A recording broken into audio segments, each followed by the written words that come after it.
We just hit 300 videos on this channel, so with that, these are 9 of the best farms for Minecraft Bedrock. World downloads available on Discord. The first must-have farm is this raid farm. I recently uploaded this video, and it is by far one of the best farms that you can build in Minecraft. This thing is awesome. It'll give you plenty of experience and plenty of emeralds.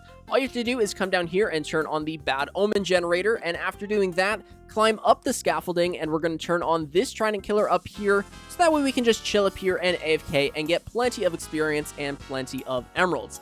As you can see, there are tons of loot drops here. This is from a single raid, and this was without a looting 3 sword. So with the looting 3 sword, you would get plenty of totems of undying and so many emeralds to trade with villagers. As you can see, it's starting a raid, and then they're all going to fall down this tube, get killed by the trident killer, and then you can just sit on this chest, collect all of the XP and all of those awesome drops. And if you want a simpler version of this, then I have one on my channel. It's basically the same farm, except there is no bad omen generator at the bottom, meaning that it isn't AFK, but it is a nice and easy way to get rid of the bad omen effect while collecting all of the XP and drops. The next farm we're going to be covering is an iron farm. This is a more difficult design. It is slightly larger and more resource intensive. However, this farm is significantly faster than a smaller iron farm, which is also a really good choice, especially if you're starting out. As you can see, though, this thing makes a ton of iron. This is from like 2-3 hours of AFKing, and that is the glorious thing about this, is you can build this basically anywhere and just collect a ton of iron. So as you can see, they just burn in the center here, and then you collect all of the iron from those hoppers, and this is, again, a very, very efficient iron farm. I am going to show you a slightly smaller design now. And this is the simpler design, which will also be linked in the description. As you can see, it is so much smaller and it is way simpler to build, but again, the rates aren't nearly as good. This is about an hour of AFKing, so you still get plenty of iron. This is really good if you're starting out. It's super easy to build, and getting the villagers inside of this farm is actually quite simple. This gold XP farm is incredibly simple for how efficient it is. As you can see, all of these piglins are traveling down this water stream and going down into the trident killer over there, and all of the drops are getting sorted at the bottom. So as you can see, you would sit here in AFK and get all of the XP, and then come down here and all of your gold is being stored inside of this chest. If we go ahead and open up this door, we have all of the golden swords getting spat out of this dispenser.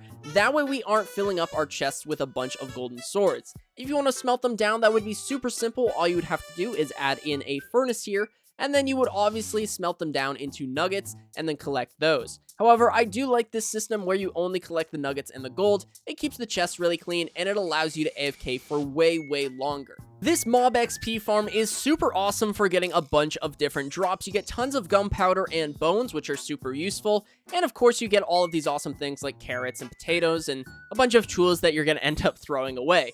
But the bones, arrows, and gunpowder are incredibly useful, and all you have to do is sit here and AFK overnight. You'll get plenty of experience and plenty of drops, and if you want to make this farm even more efficient, all you have to do is add a couple more stories of these floors, and then you can obviously get more drops. I go into further detail in the actual tutorial, which again will be linked down in the description. Sugarcane is incredibly useful no matter what stage of the game you're in. Early game, you want to get that full enchantment table, and later on, you want to make a bunch of enchantment books. So as you can see, this is a super easy way to AFK for some sugarcane. And in the tutorial, I go into some further detail about expanding this farm into this weird, quirky, like diagonal thing. And then obviously we have some of the larger designs, which look incredibly cool and would look even better if you made them larger. But what goes better with sugarcane and paper? Of course, that is leather, so that is the next farm we're going to take a look at. This is one of the simplest and most efficient cow farms there is, and all it is a bunch of cows up here, which you have to go ahead and breed. And after they're done breeding, all of the baby cows are going to end up down below, where we can go ahead and kill them off with some lava when they grow up. And the awesome thing is that by adding a slab here, we're actually able to collect all of the XP from breeding them. So that means that this is also technically an XP farm. But I'm going to demonstrate what would happen if we had some adult cows in there. All you would do is click the button and it would spit out the lava, and then go ahead and click the button again and it will retract the lava. And then all of the burning cows will end up dropping their drops inside this barrel, giving you plenty of steak and enough food to feed an entire Minecraft server. Also, if you use this farm properly, you could pretty much fill an entire double chest full of cooked beef. in like an hour of using this farm. Remember that raid farm from earlier that's going to give you a bunch of emeralds? Well, where better to use them than your super awesome trading hall? This is a trading hall that allows you to get 1 emerald trades with all of your villagers, and this is going to make your raid farm even more awesome because that means that you can trade for even more stuff. And again, those sugarcane and leather books that you made earlier, well, now you can trade them for a single emerald for 1 book. So this thing is awesome, and it's so easy to build. All you need to do is get a bunch of villagers and a zombie, and then obviously have them set up with pistons. Also, if you don't want to cure all of them, then you don't have to, because just by having a villager in the area, you will also get discounted trades, which obviously makes your villagers even better. So I highly recommend, if you're going to trade with villagers, using this zombie curing station. Did I mention that it was like incredibly simple and there's no reason not to do it? Tree farms are one of those things that are a little tricky to get right just because of the way that leaf crushers work, but this farm is pretty awesome, all things considered.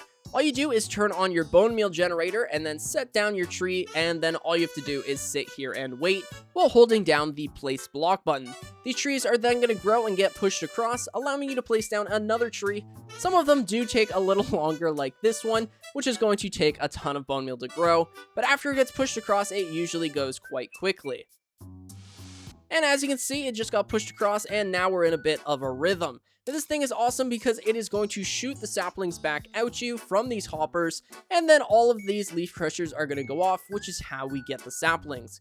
If you wanted to make this thing even more AFK, then all you'd have to do is attach an automatic bone meal generator, like maybe a zero-tick kelp farm or something like that, that converts it into bone meal, and then feeds it into this chest, making it completely AFK. And on top of that, you would also want like a wither cage or something. I'm pretty sure those still work.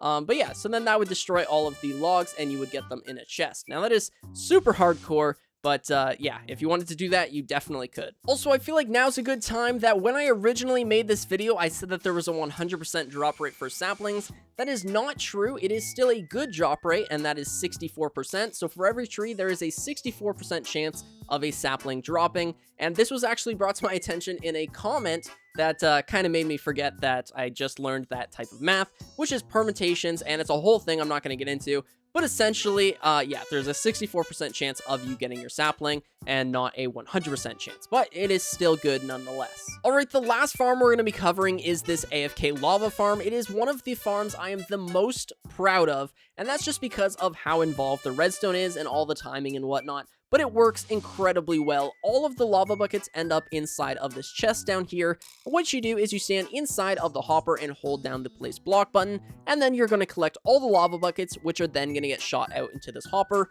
Because you have a stack of buckets and the rest of your inventory is filled with blocks, there's no place for the lava bucket to go except for the hopper, and then you get a new bucket that is dispensed from here, and then we lock this hopper so that that bucket doesn't end up inside of this hopper, which means that we only get lava buckets inside of this chest. Again, super involved, that's why I'm so proud of it. Now, using this farm is super simple. All you have to do is turn on the lever and then stand inside of the hopper, hold down the place block button, and then all of the cauldrons are going to come in here. When you collect the lava, it ends up inside of the hopper, and then it's going to keep spinning around, and the dripstone is going to fill in the lava. So as this thing is running and you're AFKing, these cauldrons are going to fill up by the dripstone.